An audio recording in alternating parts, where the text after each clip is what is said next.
ایک وہ دور تھا جب کمزور طبقے کو یقین تھا کہ ریاست کو اس کی پرواہ ہے۔ ہم نے اپنے کمزور طبقے کی ذمہ داری لینی ہے، جس کو کہتے ہیں فلاحی ریاست۔ وہ مدینہ کی ریاست تھی، وہ راستہ جو کہ نبی صلی اللہ علیہ وسلم کا راستہ تھا، تو ہم نے اس راستے پہ لگنا ہے اور پھر اللہ برکتیں ڈالتا ہے ریاست میں۔ اگر وہ تھک گیا تو قیام کے لیے باعزت پناہگاہ ہوگی، اگر وہ بھوکا ہو تو طعام کے لیے لنگر خانے کا در کھلا ہوگا، بیمار پڑا تو جیب میں پڑا شناختی کارڈ علاج بن جائے گا، اگر وہ بے بس ہو تو کوئی ساتھ کھڑا ہوگا، ایک باپ کی طرح کھنا سایہ بن کر۔ اس کا کوئی خطاب کمزور طبقے، مزدوروں، سفید پوش طبقے کے ذکر کے بغیر نہ ہوتا۔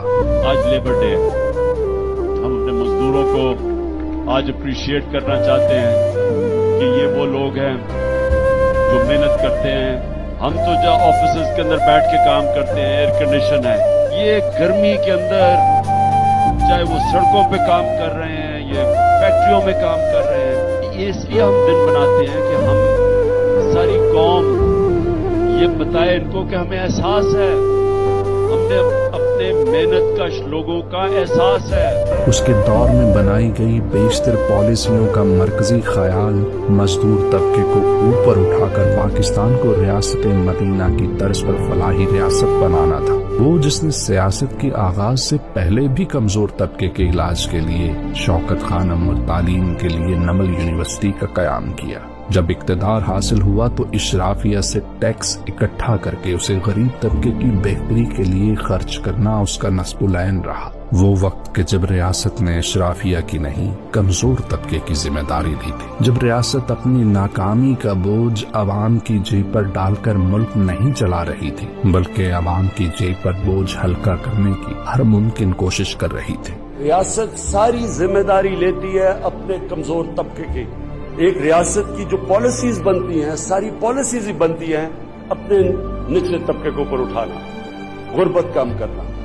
یہ ہے ہماری ویژن۔ جب سے اس مزدوروں اور سفید پوش طبقے کا درد رکھنے والی آواز کو قید دی گئی ہے، غریب کا چولہا ٹھنڈا اور اس کی زندگی پر تاریکی کے سائے ہیں۔ کہاں وہ وقت تھا جب وزیر اعظم عوام کا باپ بن کر مستحق افراد کے سر پر ریاست کا دست شفقت رکھا کرتا تھا۔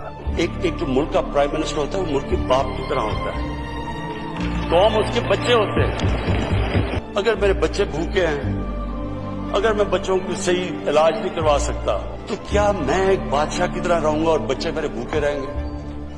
کیا میں اپنے خرچے نہیں کٹ کروں گا؟ اور کہاں آج کا دور ہے جب غریب افراد کے لیے صرف تسلیاں ہیں، وہ بھی چھوٹی، اور ریاست کے ہاتھ میں سوائے غریب کی جیب پر ٹیکس کا بوجھ لادنے کے کوئی دوسری پالیسی نہیں۔